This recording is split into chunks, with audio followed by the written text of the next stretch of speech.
Today, we're going to dive into a really fascinating piece of literature. We are unpacking the core ideas of the modern Thai classic, A Creature Called Man, by Win Leovaran, and let me tell you, it's a book that is not afraid to ask some seriously uncomfortable questions.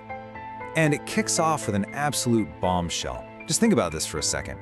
A husband pays another man to sleep with his own wife. So, is it an affair or is it a transaction? Where exactly you draw the line between right and wrong when the rules get twisted like this? This is the kind of moral knot the book throws us into, right from the very beginning. So this wild question comes straight from one of the book's most famous short stories, called The Adulterer. The whole time you're reading, you think you're following a simple secret affair. But then, bam, the twist hits you. The husband knew the whole time. In fact, he set the whole thing up. And just like that, everything you thought you knew about morality gets thrown completely out the window. And that story, that's just one piece of this incredible puzzle. It all comes from this book, A Creature Called Man. It's a true masterwork by Win Leovaran that really gets into the nitty-gritty of what it means to be human, with all our messy contradictions and complexities. Now, the book is built on this really unique structure, which, believe it or not, can be summed up by this simple little equation. So, what on earth could 17 plus 17 mean? Well, here's the genius of it. For every big idea the author wants to explore, there's a story to bring it to life. The book is cleverly put together with 17 philosophical essays, and each one is immediately followed by a short story that tackles the exact same theme, but in a fictional and often really shocking way. So the essay gives you the theory, but the story, that shows you the messy human reality of it all. And you know, a brilliant structure like that, it definitely did not go unnoticed.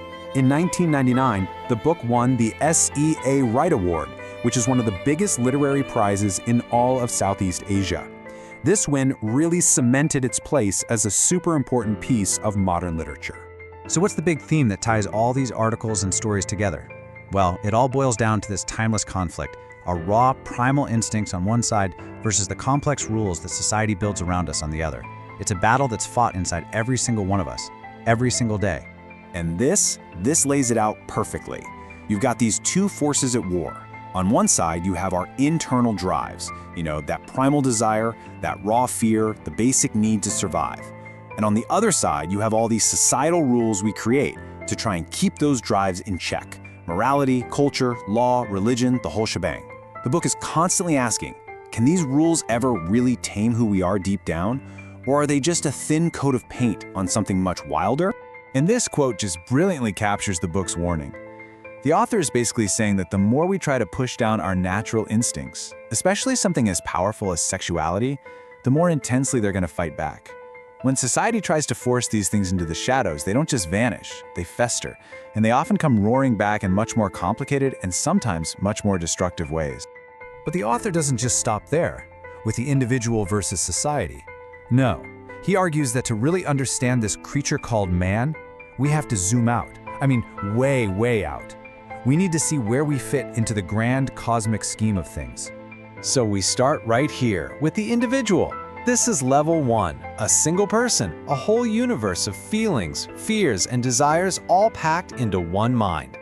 Then we pull back a bit and we see that person as just one part of a bigger group, a society. And now they're suddenly tangled up in all those external rules and traditions we were just talking about. Okay, let's zoom out even further. Now we see beyond just one culture or country.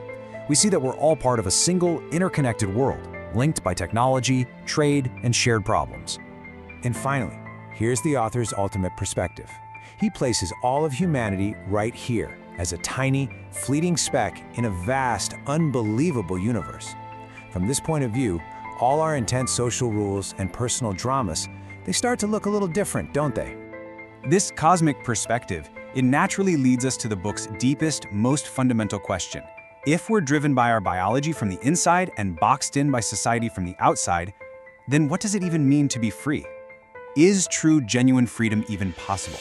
Now, the book's ideas really line up with a philosophy called existentialism, especially the work of thinkers like Jean-Paul Sartre. And existentialism says, yes, we are completely free. We're born as blank slates, and it's up to us to create our own meaning in life. But, and this is a huge but, we are also 100% responsible for every single choice we make. So here's the catch, right? You are totally free to act on any impulse, to break any rule you want, but you are never free from the consequences. And in a world where our choices always ripple out and affect other people, that absolute freedom comes with an enormous price tag. So the book leaves us wondering, who's actually brave enough, or maybe foolish enough, to pay it? And that brings us to the final lingering question that A Creature Called Man poses, not just to its characters, but to every single one of us. It's the ultimate balancing act. How do we walk that tightrope between the primal, authentic self we feel on the inside and the civilized, rule-following person that society demands we be on the outside? The book doesn't give us an easy answer, because, well, maybe there isn't one.